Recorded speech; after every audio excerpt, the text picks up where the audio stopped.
오늘의 큐티 말씀은 누가복음 23장 1절부터 25절입니다. 제목 두 번의 재판 그리고 예수님의 참으심. 먼저 앞뒤 문맥을 살펴보겠습니다. 6월절 식사 후에 올리브산에서 기도하셨고 가룟 유다가 데려온 사람들에 의해 잡히셨습니다. 사람들이 예수님을 대제사장 관사로 끌고 갔는데 베드로가 멀찍이 뒤를 따라갔습니다.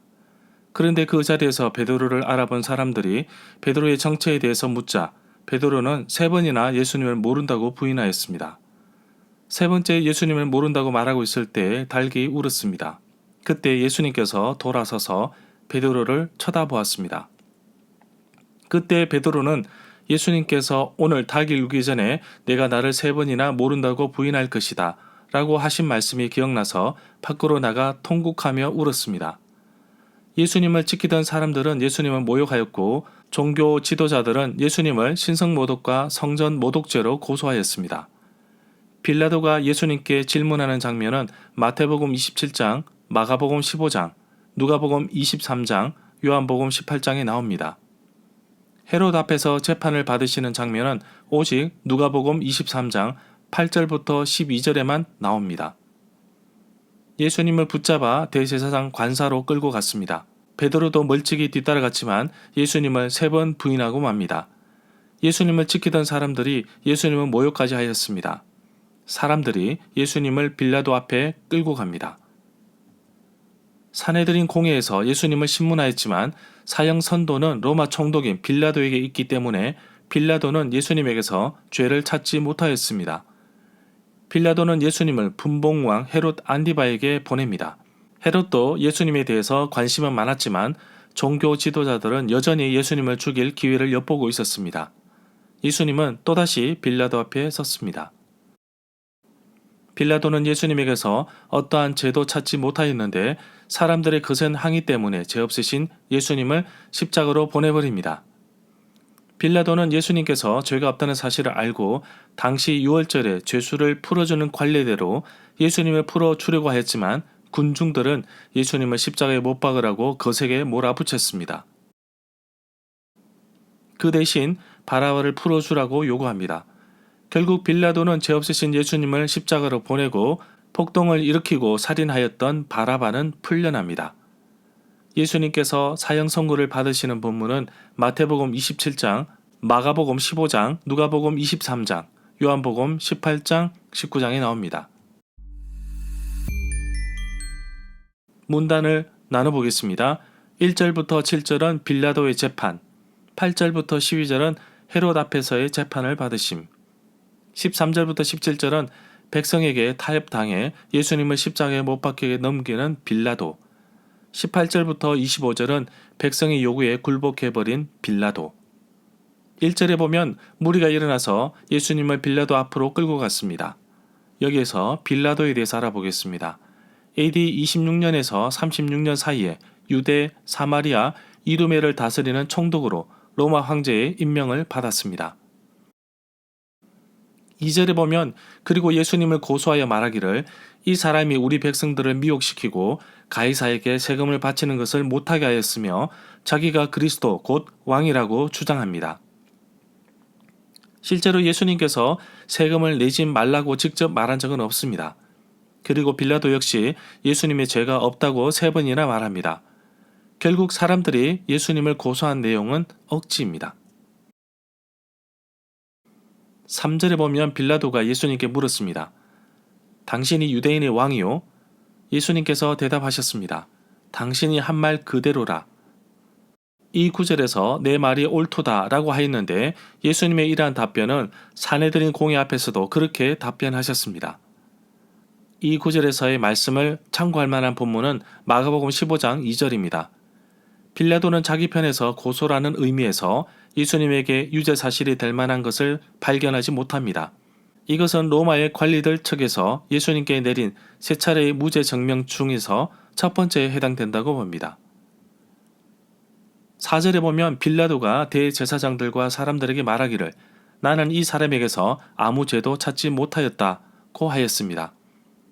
1절부터 5절 단락에서 예수님이 백성을 미혹하고 선동했다는 고소는 아마도 누가복음 19장 48절, 20장 6절, 19장 26절, 22장 2절에 묘사된 바와 같이 사정에 근거할 것으로 봅니다. 예수님이 백성에게 세금을 내는 것을 거부하도록 선동했다는 것은 고의적인 비방입니다. 나는 그리스도이다 라고 말했다는 예수님이 주장에 왕이라는 낱말이 첨가됨으로써 예수님의 주장이 의식적으로 정치적, 민족적인 것으로 전도되었습니다. 5절에 보면 사람들이 계속해서 강하게 말하였습니다. 이 사람은 온 유대를 가르쳤고 갈릴리에서부터 시작해서 이곳까지 와서 백성을 소동하고 있습니다. 여기에서 빌라도가 예수님께 묻는 장면이 나오는데 예수님에 대한 고발은 거짓이었습니다. 예수님은 세금을 내지 말라고 말한 적도 없고 자신이 왕이라고 주장한 적도 없습니다. 3번에 걸쳐 빌라도는 예수님이 아무 죄도 없다고 선언합니다. 그러나 고발은 계속되었습니다.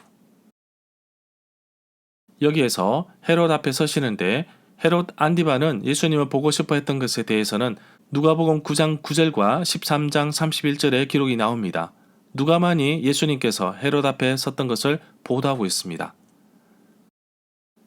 6절에 보면 빌라도가 사람들의 말을 듣고 그 사람이 갈릴리 사람이냐고 물었습니다. 7절에 보면 예수님이 헤롯의 관할에 속한 줄을 알고서 예수님을 헤롯에게 보냈습니다. 이 당시에 헤롯이 예루살렘에 와 있었습니다. 빌라도는 예수님이 갈릴리 출신임을 알고 갈릴리 지방의 통치자인 헤롯 안티바스, 헤롯 2세를 이 송사에 개입시킵니다. 헤롯 안티바스는 세례 요한을 처형한 사람이고 그의 아버지는 헤롯 1세였는데 예수님 탄생 때에 다스렸던 왕입니다. 8절에 보면 헤롯이 예수님을 보고 매우 기뻐하였습니다. 그런 이유는 오래전부터 예수님의 소문을 들었기 때문이고 또 보고 싶었으나 그동안 오랫동안 보지 못하였기 때문입니다. 그리고 예수님께서 기적을 행하지 않을까 보고 싶었기 때문입니다. 이미 누가복음 9장 9절에서 헤롯이 세례 요한을 처형하고 나서 예수님의 활동 보고 소식을 듣자 예수님을 보고자 했습니다. 또한 누가복음 13장 31절에서도 헤롯이 예수님을 죽이려고 한다는 바리새인의 이야기도 있습니다. 9절에 보면 헤롯이 예수님께 여러 가지 말로 물었지만 예수님께서는 아무 말도 대답하지 않으셨습니다. 요일별로 계산한다면 오늘은 금요일 아침쯤 될 것입니다. 목요일 저녁에 만찬을 하시고 늦은 밤까지 기도하셨습니다. 체포되셔서 밤새 끌려다니시다가 새벽이 밝아 지금 재판 중에 있습니다. 10절에 보면 대제사장들과 서기관, 율법학자들이 옆에 서서 강력하게 예수님을 고소했습니다. 11절에 보면 헤롯은 군인들과 함께 예수님을 업신여겼습니다. 희롱하고 빛난 옷을 입혀서 빌라도에게 다시 보냈습니다. 이 구절에 빛난 옷은 흰옷을 가리킵니다. 고발자들이 메시아 왕으로 꾸미려는 예수님에게 흰옷을 입힘으로써 그를 조롱하려는 것이었습니다. 그것은 동시에 예수님이 무해하신 분이라는 사실을 천명하는 셈이었습니다. 이런 방식으로 공의 고발이 아무 근거가 없음을 헤롯도 시인한 것으로 봅니다.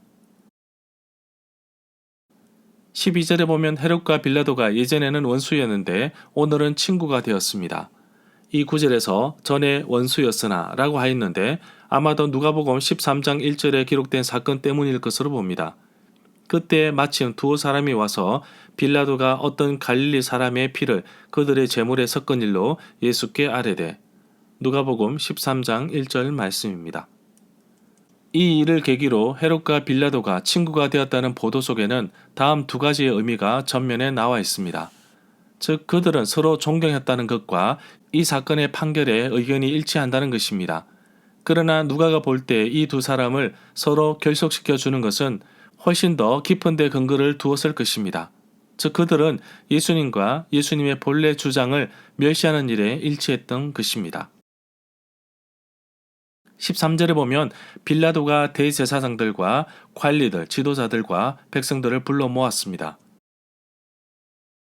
14절에 보면 그리고 말하기를 너희가 이 사람이 백성을 미혹하는 자라고 하여서 내게로 끌고 왔도다. 보아라, 내가 너희 앞에서 신문해 보았으나 너희가 고소한 일에 대해 어떤 제목을 이 사람에게서 찾을 수 없었다.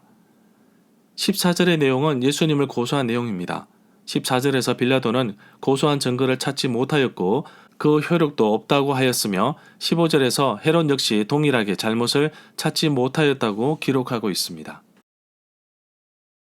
15절에 보면 헤롯이 또한 그렇게 하여 그를 우리에게 도로 보내었도다. 보아라, 이 사람이 죽어야만 하는 어떠한 잘못도 찾지 못하였다. 실제로 사형 선고를 내릴 만한 어떠한 증거도 없음이 이미 밝혀졌습니다. 16절에 보면 그렇기 때문에 나는 그를 때려서 풀어주겠노라. 이 구절에서 놓겠노라고 하였는데 어떤 사본에서는 16절 다음에 6월절마다 빌라도는 죄수 한 명을 놓아 주었다라는 17절이 있습니다. 대개 사본에는 17절이 없습니다. 17절에 보면 17절은 없습니다. 어떤 사본에는 16절 다음에 이런 내용이 있다고 합니다. 6월절마다 빌라도는 죄수 한 사람을 놓아 주었다. 그러나 대부분의 사본에서는 17절이 없습니다. 그러나 누가복음에서는 이러한 관계가 있다는 사실을 언급하지 않았습니다. 어떤 사본에서는 17절에 명절을 당하면 반드시 한 사람을 놓아 주었더라가 있습니다. 18절에 보면 사람들이 일제히 소리를 지르며 말하였습니다. 이 사람을 없애고 바라바를 우리에게 놓아 주소서. 사형 집행을 기다리는 바라바를 풀어주고 그 대신 예수를 십자가에 죽이라는 것인데 누가는 사도행전 3장 13절부터 15절에서도 언급하고 있습니다. 너희가 거룩하고 의로운 일을 거부하고 도리어 살인한 사람을 놓아주기를 구하여 생명의 주를 죽였도다. 19절에 보면 바라바는 성에서 밀란, 폭동과 살인죄를 지어 감옥에 갇힌 사람입니다. 20절에 보면 빌라도가 예수님을 풀어주려고 사람들에게 다시 말했습니다. 21절에 보면 사람들이 더욱 크게 소리 질렀습니다. 그를 십자가에 못 박으시오. 십자가에 못 박으시오. 22절에 보면 빌라도가 세 번째 말하였습니다. 나는 이 사람이 무슨 악한 일을 했는지 모르겠다. 나는 그에게서 죽을 죄를 찾지 못했으니 매질에서 풀어주겠다. 빌라도는 다시 한번 예수님에게서 사형에 해당되는 범죄 사실이 없음을 인정한 셈입니다. 23절에 보면 사람들이 큰 소리로 빌라도에게 재촉하기 시작했습니다. 십자가에 못 박으시오. 결국 사람들이 뜻을 굽히지 않고 요구한 소리가 빌라도를 이겨버렸습니다. 빌라도는 예수님이 무죄라는 사실을 알고 있으면서도 분위기가 여론에 휘둘리면서 올바른 판단을 하지 못한 것입니다. 24절에 보면 이에 빌라도가 사람들이 구하는 대로 십자가에 못 박기로 결정을 하였습니다. 25절에 보면 사람들이 원했던 사람을 놓아 주었는데 이는 밀란, 폭동과 살인죄로 감옥에 있던 자 바라바였습니다. 그리고 예수님을 사람들에게 넘겨주어 그들의 뜻대로 하게 하였습니다. 백성들의 행동에 참으로 많은 의문을 가지고 있습니다. 폭동과 살인죄를 가지고 있는 바라바는 놓아주면서 죄가 없으신 예수님을 죽이라고 하였는데 무슨 생각으로 하였는지 참으로 궁금합니다. 절마다 상세한 설명과 구절 해석, 핵심 내용과 중심 줄거리는 네이버 블로그에 올려져 있습니다. 내게 주시는 교훈입니다. 빛난 옷, 흰 옷을 입었다는 것은 조롱하기 위해 입힌 것으로 봅니다. 전지전능하신 예수님께서 이렇게까지 무능할 수 있을까? 말도 안 된다고 생각하겠지만 우리의 구원을 이루시기 위해 참고 참으신 것입니다. 만약에 이런 조롱과 고난을 거절한다면 십자가는 없을 것이고 우리의 구원도 사라지며 예수님께서 이 땅에 오신 목적도 사라지게 되는 것입니다. 나를 위해 수치와 고난을 당하신 예수님께 다시 한번 감사의 기도를 드립니다. 나는 작은 실수나 손해를 보지 않기 위해 오히려 나서지 않았는지, 나를 업심여기고 나를 깔보는 사람들에게 미움의 마음을 가졌지만 예수님은 그렇게 하지 않으셨습니다. 나를 살리기 위해, 나를 구원하기 위해, 나에게 영생을 주시기 위해 그 고통을 참으신 것입니다. 날 위해 고난 받으신 예수님을 생각하며 오늘도 그리스도여서 살아보려고 합니다. 예수님은 자신이 죄가 없으신 것을 알고 계셨습니다. 억울하고 답답하고 도망가고 싶었지만 예수님께 주어진 사명, 곧 우리를 구원하시기 위한 하나님의 계획을 이루시기 위해 모진 고난과 모욕을 참으시면서 십자가의 길로 가셨습니다. 십자가의 길은 그냥 이루어진 것이 아니기에 그리스도로서 살아가는 이 시간, 예수님의 고난을 좀 더 깊이 있게 생각하려 합니다. 나의 이익과 내 것을 위해 모든 것을 움켜쥔 내 모습과는 달리 나를 살리시기 위해 모든 것을 내어놓으신 예수님을 생각합니다. 십자가로 가시는 예수님의 발걸음이 외롭고 힘들어 보였지만 매 순간마다 진실한 모습을 보이신 예수님을 생각하며 오늘 하루도 예수님과 동행하며 그 순결함을 나의 삶에도 이어가길 원합니다. 빌라도는 예수님을 놓아주려고 애썼습니다. 그러나 중요한 것은 자신이 내려야 할 재판의 판결을 올바로 하지 않았다는 것입니다. 백성들의 지나친 요구에는 종교 지도자들이 부추긴 부분도 있었을 것입니다. 자신의 기득권과 자신의 직위를 지키기 위해 종교 지도자들은 백성들을 동원해서 예수님을 십자가에 못 박히게 만들었습니다.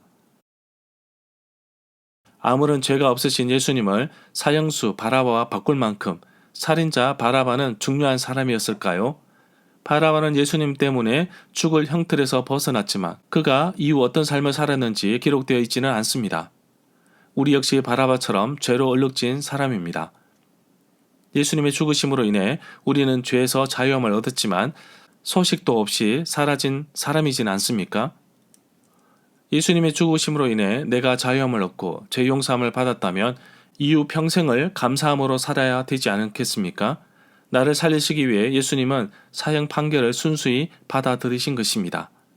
다 알고 계셨지만 나를 살리기 위해 수많은 고난과 모욕과 아픔을 당하신 예수님을 생각하며 예수님의 고난에 동참하며 살아가는 하루가 되기를 간절히 소망합니다.